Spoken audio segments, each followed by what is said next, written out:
Ben Carson's lack of knowledge or even interest in foreign policy has finally become an issue in this campaign thanks to comments that he made at the last Republican debate about the ease with which he would defeat ISIS and his perceived China's presence in Syria, which we were all surprised to find out. Thankfully, the moderators asked many follow-up questions about that, except that they didn't. Anyway, we're going to show you, in case you weren't watching that would have been rude.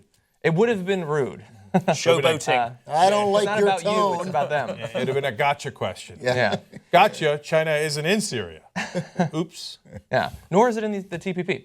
But anyway, here is Carson at the debate making those comments that we're going to talk about throughout this video. What we have to recognize is that Putin is trying to really spread his influence throughout the Middle East. This is going to be his base, and we have to oppose him there in an effective way. We also must recognize that it's a very complex place. You know, the Chinese are there as well as the Russians. We're talking about global jihadists, and their desire is to destroy us and to destroy our way of life. So we have to be saying, how do we make them look like losers? Because that's the way that they're able to gather a lot of influence. And I think in order to make them look like losers, we have to destroy their caliphate. And you look for the easiest place to do that, it would be in Iraq. And if outside of Anbar in Iraq, there's a big energy field. Take that from them, take all of that land from them. We could do that, I believe, fairly easily. I've learned from talking to several generals. Generals also use the term energy field. It's Yeah. not Star Trek, Star Wars, it's an oil right. field. By the way, I love the way that you make them look like losers is destroy their caliphate. Yeah. Then they don't look like losers, they would be losers. Yeah. They would be destroy dead. the caliphate. Yes. I prepared a little chart for Dr. Ben Carson because I like to, because when things get complicated, Hold that up. I like to, you know, this is a, well, I didn't prepare this. I found this chart. I thought this was pretty helpful. I started out, dog ate my homework. But this is, you know, it sets out US, Iran, Russia. It doesn't, the China isn't on my chart. The reason China's not on my chart. Where's Tatooine on that one? I don't see them there. I like to keep things simple, but Exactly, also with when it colours. gets complicated. But China isn't on my chart because No, I don't think it's not. China's there. No. I think as the rest of the world watches these debates, it's deeply embarrassing for us. Yes. Like, this guy is leading one of the major parties in the country right now as we stand, right? And you can tell from that, he's as dumb as a brick. I mean, he doesn't, in this field, right? He doesn't know a thing. Or maybe it's not fair to call him dumb. He's just so lazy that as he's running for president of the United States of America, the most powerful position on earth probably, right? That he didn't bother to figure out a thing about foreign policy. But not only that, he speaks like a child. He's like, you know, Yeah, like, you know, we gotta make them like losers by, you know, destroying them. You know, they have some sort of energy there, so why don't, it's really easy, let's take it. Right. Okay, like seriously, if an 8th grader wrote that in their political science course, they'd have to get an F, wouldn't they? I mean, wouldn't they? C- minute for presentation. You want to encourage them to Yeah. I mean, at best a C-. in 8th grade. In 8th grade. Yeah. I mean, if I'm an 8th grade teacher and I have this kid who's like, we will make them like losers and we will destroy them. And it'll be easy. I'd be like, oh, Jesus, God, somebody help this kid. I would right? think I failed. I really failed. That's I right. failed. It does have a level of expertise and nuance in comparison to Donald Trump's analysis of the Middle East thing. I don't think it does. I don't think it does. I mean, he doesn't talk about there are good countries, there are bad countries. You whoop the bad countries, you go with the good countries. That's as simplistic as you can be. Yeah, but it actually is. There's a degree of truth in it. At least, believe me, I'm not advocating the Trumpian method. I don't think you have a red hat. I don't think that. Why can't America be great again? Why? I don't think it gets dumber than that. The eye-closing thing is now. I'm convinced it's a guy. You know, we talked about it a couple weeks ago. It's not necessarily deceit. It's literally not knowing what you're going to say next. It's like thinking what you're going to say. Is this surprising? This is a man who thought that the pyramid, we're not going to rehash all the stories, but he thinks the pyramids, he takes his tax system is based on the tithe system from the Bible. He thinks the pyramids were grain storage units. Although, I mean, it's just for the record, corn. Corn, I'm sorry. Yeah. Corn. God, whoa. Okay, hoisted on my own petard there. I'm sorry. So, but I mean, it's not surprising, is it? I mean, and it's just timely. And I don't want to sound sort of self-satisfied, but it's just timely that finally, when some questions come in and there's actually some policy needs to be played out, that it's actually hopefully it's starting to unravel. Because up until this point, I haven't seen any evidence of it 16 coming apart. years ago, Cenk and I, we were in Miami, and this exact same thing. I mean, it is really replicating itself, except we were further along in that the Republicans either had a nominee, he was the nominee at this point, I think. Yeah. But Andy Hiller of WBZ in Boston, I think they're a television reporter there, gave George Bush those foreign policy questions. And it was 1999. It was pre-2001. Yeah. You know, pre-September 11th. Obviously, it was pre-2001. It was 1999. We checked it. It was That also actually does pre-2005. check. Are you a historian? Yeah, exactly. Tell us about the And he corn. asked him those questions, and Bush failed miserably. And the right they did the gotcha questions. They were unfair. We had a legitimate conversation in the country about whether it was okay to grill a major party's presidential candidate about the finer points of foreign policy. And somehow that was deemed inappropriate. That it was looking that it wasn't okay to get him.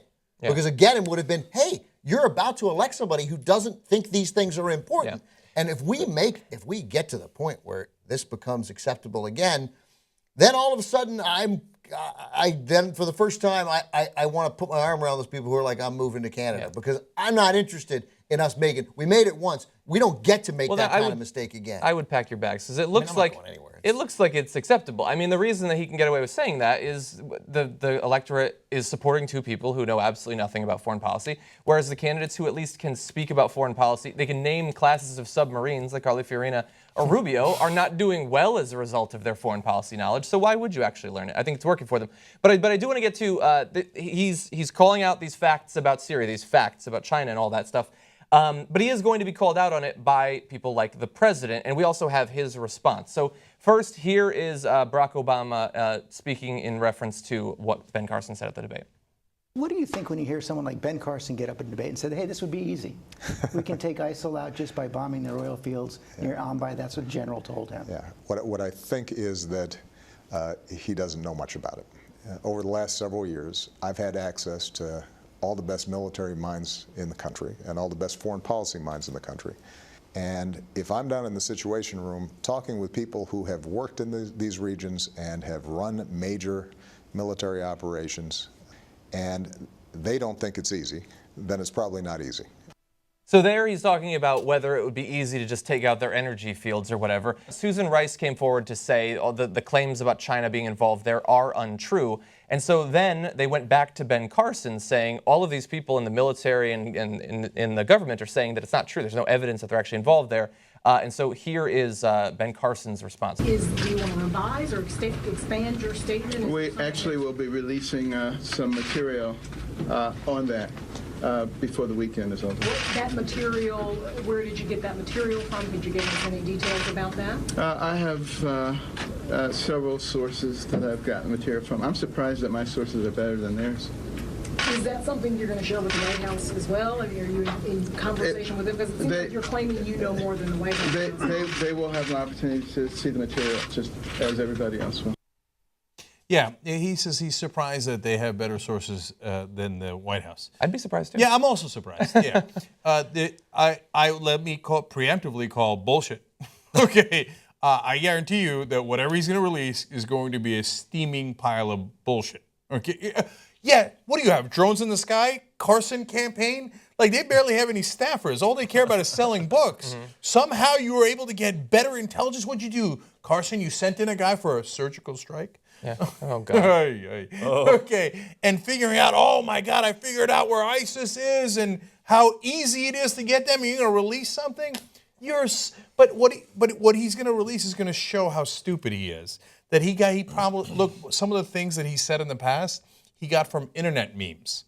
I'm not kidding. From emails. I mean, if you're a Nigerian prince and you send this guy an email, he may send you money, right? So he's probably going to get some right-wing kook Breitbart kind of thing to be like, oh, yeah, we have information from undisclosed sources that says it would be easy to bomb their oil fields. Well, but that's assuming that this is actually a physical, verifiable piece of information that was given him. I mean, this is a guy who said that he was taught chemistry by an angel. It's possible. Literally, he said that. It's possible he found out about China's involvement from a genie. We don't know at this point. This is a crazy person.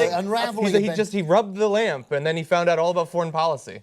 A couple of one, if a crazy world, if you had to pick Donald Trump or Ben Carson right now, I would literally go campaign for Donald Trump. I would work to get Donald Trump elected. Oh, that's God. Wow. Like, sign me up. I'm banging on doors. I'm going to make that happen. This nuttiness that thankfully is finally getting exposed and will ultimately bring him down, I think, pretty quickly. Began with the craziness to me of the Department of Education. To get rid of the Department of Education, but no, he wouldn't actually. He'd have them investigate colleges. They'd be snitches. Right, it'd be snitches. Like he doesn't understand anything. But just to remind ourselves as well that if anybody knows anything, and I'm going to perhaps be a little bit unpopular here, but I'm going to say it anyway. If anybody knows anything about a failed bombing strategy and program, it's President Obama. You know, he's had 14 years of this drone program, which, for better or for worse, well, I'm going to say no, not for worse, has failed in a number of fairly key ways. Most chiefly, the collateral damage. They aren't surgical. You look at those statistics. You look at any of those reports that came out from The Intercept. At certain points, 90% of the drone strikes for a 6-month period, 90% of the drone strikes failed to hit their target. So here's a quote that Ben found. We're 100% sure, this is the U.S. military about the jihadi drone strike. We're 100% sure that the guy we hit is dead. We are reasonably sure the dead guy is Jihadi John. Okay, so, I mean, that tells That's you honest. all you need to know right there, which is, oh, we kill him. We're sure we kill him. We just don't know who we're killing, right? Yeah. And that's the definition of a dumb program, right? So now, though, Ben Carson's threatening to bring us back to the even dumber programs, right? Where we just mass attacks. Carpet bombing. Carpet bombing, and we call it easy. It was easy. I just easy. pressed the button. What did you guys think it's so hard? I just keep pressing buttons. What does he want to do? Level the whole thing to the ground and just start again because they're all bad? I mean, that's kind of, that seems to be his thought process. But that is his thought process. And if you're a Republican and you support these guys, okay, well, you're for the party of stupid. You are. You're probably a stupid person yourself. Because you believe that, and I've thought about it now, I wouldn't give Ben Carson a C- if he was an 8th grader and turned this in.